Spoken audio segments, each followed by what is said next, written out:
So for those 7 days, we were on the NICU schedule, and that included a feeding schedule of every 3 hours. So every 3 hours around the clock, we would be there together, Mike and I would breastfeed Alice. Even though for the first 3 days or so, I just had a very small amount of colostrum.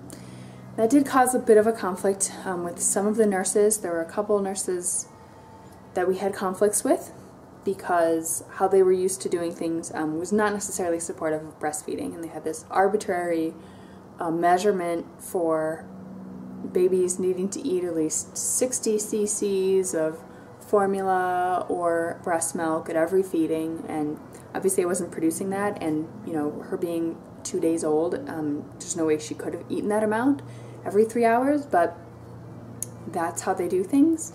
And so we had some challenges there with trying to stick our ground on Alice getting breast milk, but also having to compromise a bit so that she would continue to, so that she would get healthier and improve. There were, I think, 3 times where she got supplemental formula because I wasn't producing enough, and the nurse on that particular shift insisted and did it anyway.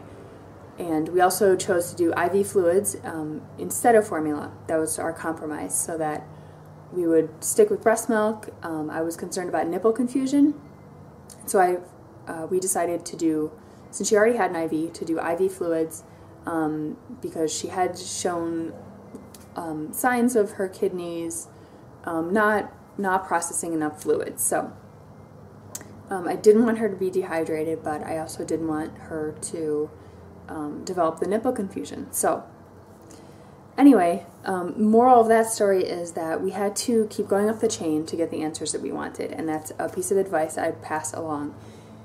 I felt like every shift we got a different story about Alice's progress or lack thereof, and every doctor we asked sort of had a different way of explaining things.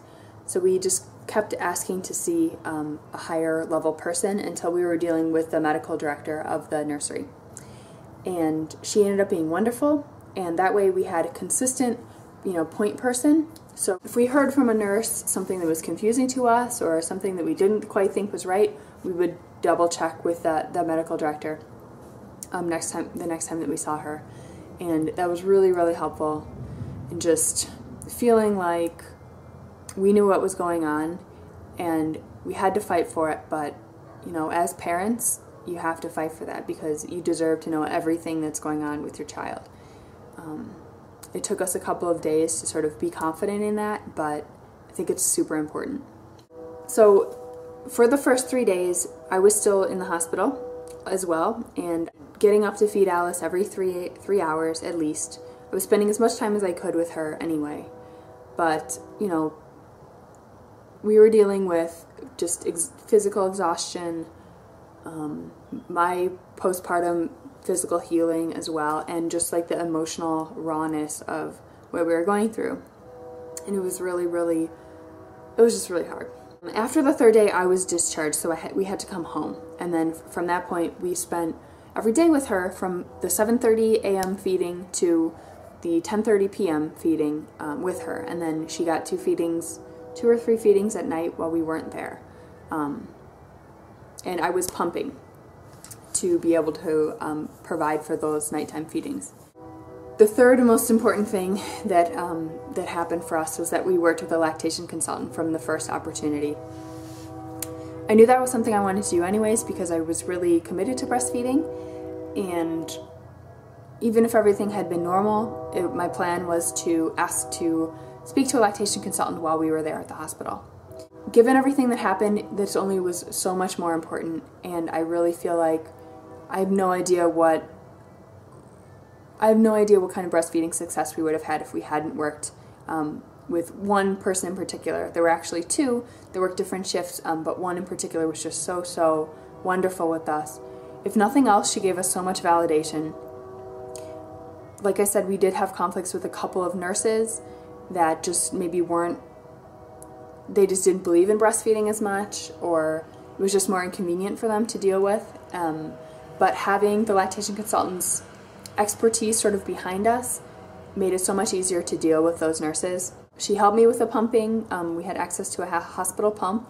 That was a huge help. Also, we were able to perfect our latch during that week, so that's sort of the silver lining of this experience, is that the time we spent with the lactation consultant there, during Alice's extended stay, I think set us up for the success we've had in the past 4.5 months. So on that third day, it was just the hardest thing I've probably ever done to come home without a baby. It was just very, very, very hard.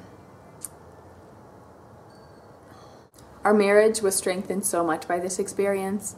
Mike and I were just each other's rocks through this whole time, and especially on this day, walking out empty-handed and coming home to an empty house when we thought the next time we'd walk in the house we would be with this new child. There's just no way I think I could have done any of this without him. So on the fourth day, my milk supply my milk came in.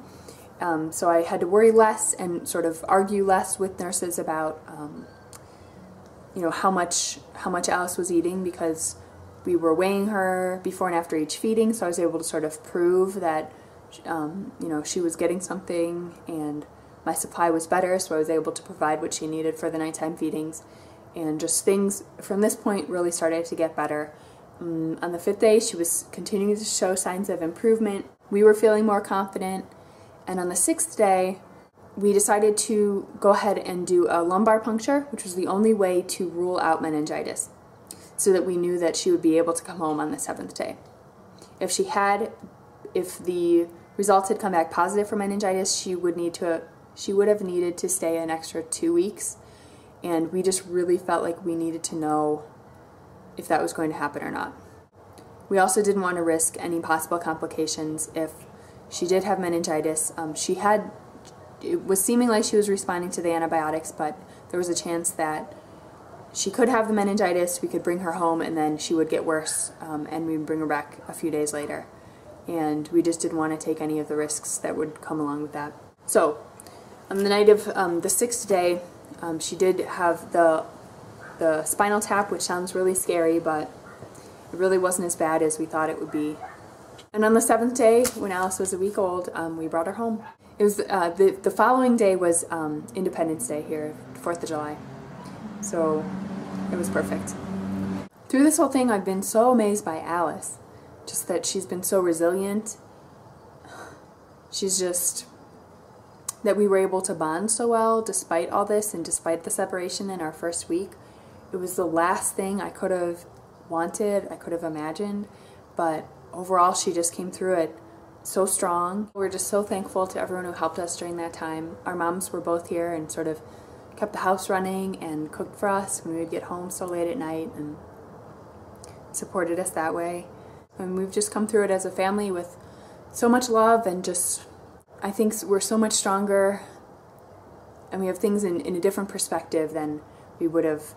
So that's definitely the upside. Alice is waking up from her nap, so I'm going to go get her. Just let me know if you have any questions or anything else you want me to address about this experience, and thank you guys for watching.